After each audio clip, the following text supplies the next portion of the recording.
where the cable had given the elephant enough room to move initially, but it knocked down all the trees in the area. Through its pain and its last days, it suffered tremendously. And to really see that area with no trees and what that elephant must have felt and gone through in those last days was pretty horrific, actually. That's what, yeah, that's the left post that remains. And there's a small team on the ground removing the snare from a small young male elephant.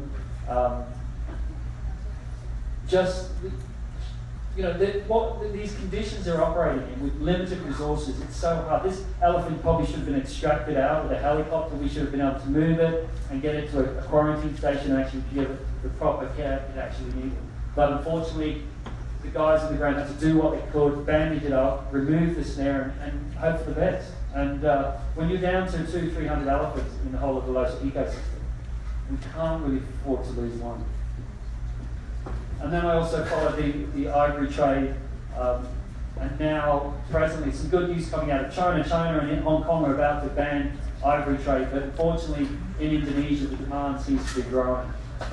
So after going through that and understanding what the elephants were going through and realising there's no infrastructure, there's no real support there, I decided to team up with Wildlife Asia, and we put together the first elephant patrol unit for the Losa ecosystem. These four gentlemen are what stands between the elephants and poachers. They stand between the elephants and the snares.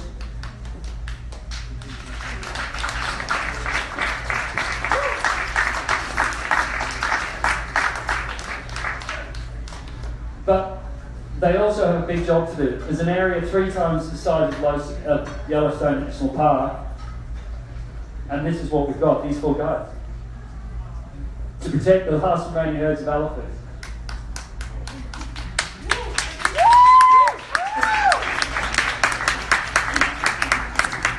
But it is a positive start. They are really passionate about elephants. So from the top we have Muklis, we have Abu, Adi, and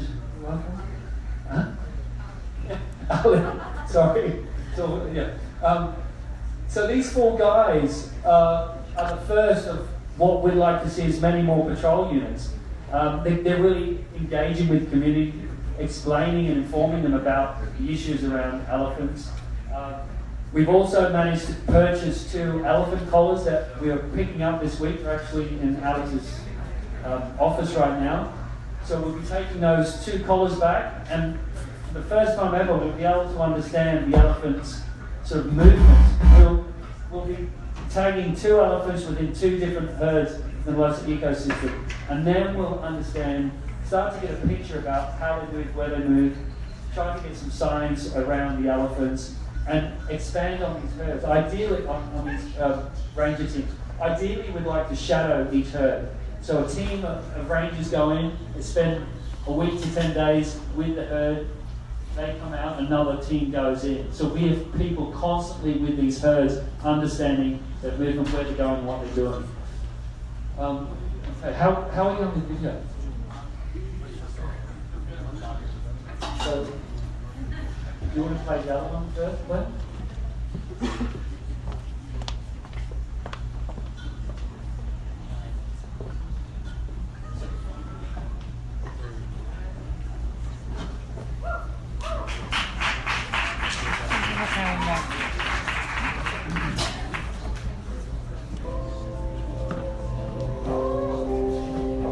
Species that coexist only in this system are on the verge of extinction.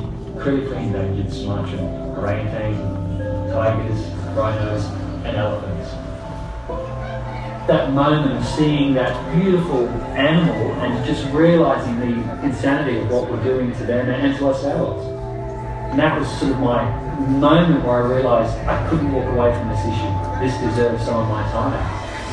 Indonesia is in danger. We're down to sometimes tens of certain species, and it's an emergency. We need to do everything we possibly can to protect these wild places. It's the last place on earth for the tigers, rhinos, elephants, and orangutans, and we are down to the final number of these species. I won't stop till we can eventually see some improvement and try to turn this insanity around. extinction is extinction. There's no return. I think a documentary is needed right now to raise the profile of the loss of ecosystem, to really make people understand the issues about climate, climate expansion to these last great tropical forests of the world, because in 2017 we shouldn't be like the first great forest and demolition. It's insanity right now about climate change. Everything is perfectly in place for these species to coexist. And every time we lose a species, we're one step closer to the human demise. It's simple as that. Biodiversity of ecosystems keep this planet going. And without them, what have we got? And I want people to know the local ecosystem like Yellowstone National Park. I want it to be a household name. Once people really understand and get to know about this place, they're going to want to protect it. Why wouldn't they? There's only one planet Earth, and really, it's all of our backyards, and people need to understand that it's not somewhere else. We are all in this together.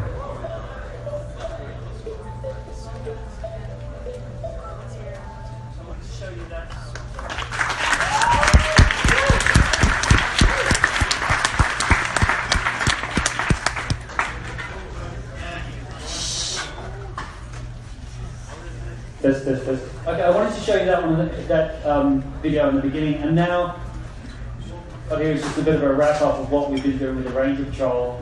So we'll just press play on that, and then we'll go to some Q&A hopefully.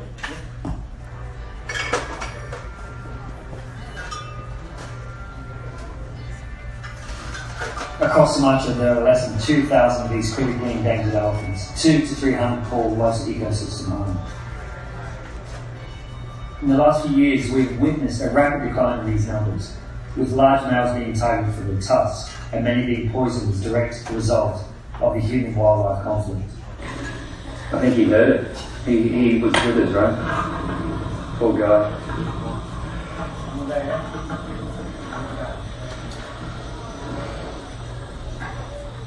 If these elephants are to survive, their immediate protection is vital. These threats to elephants, of course, are not unique to the Lhasa ecosystem, with a loss of more than 60% of elephant numbers globally in the last decade alone.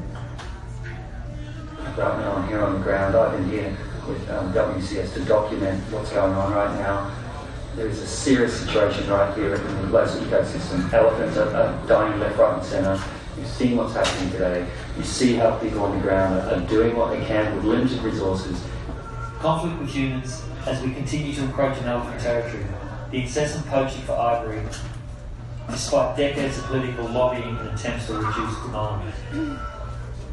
And now, in some regions, the growing trend and the gruesome trade in elephant skin. With that being said, there has never been greater pressure on the Sumatran elephant than there is today. And nor has there ever been more of an urgent need to act. Right now we're here in the Lhasa ecosystem, and you can see sort of this clearing which is actually in the middle of the forest. And there was a herd of elephants that came through here last night, and this is how human-elephant conflict happens. These guys move in, they settle into these small areas, they clear the land, it's right in the migration path of the elephants, and this is what keeps happening. It's always conflict. Either an elephant gets injured or a human gets injured. This is why we've set up the elephant patrol unit to try and mitigate, to try and prevent this happening. Later on, we're going to be collaring elephants, and so we're going to have time to warn those communities before the elephants move into the area. And right now, within the Lhasa ecosystem, we have set up the first ever dedicated elephant patrol units. These committed and brave rangers patrol the forest, gathering intel on poaching, illegal logging, and removing snares along the way.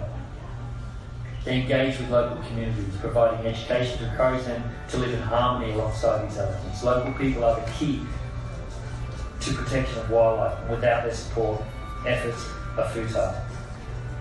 Most, of course, are receptive to the protection of elephants, and armed with the right knowledge, strategies and resources, these communities and wildlife populations can coexist. With one elephant patrol unit now in place, we need to expand these teams urgently and purchase radio collars, allowing us to closely track the whereabouts of individual herds.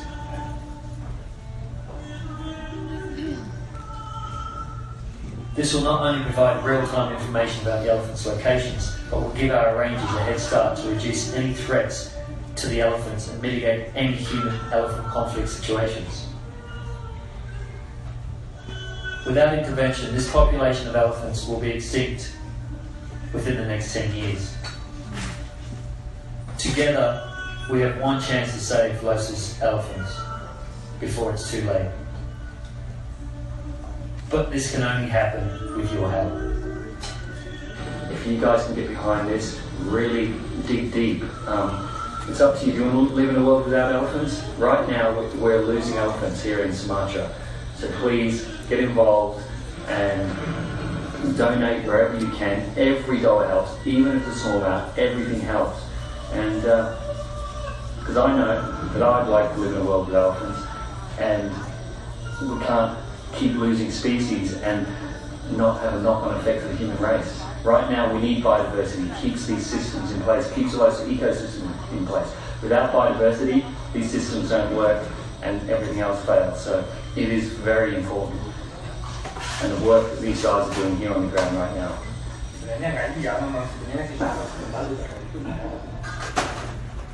Your support will help us purchase and fit collars to each herd and put more rangers on the ground, providing direct and immediate protection for these elephants. Since 2014, 46 elephants have been killed. We cannot afford another killing season.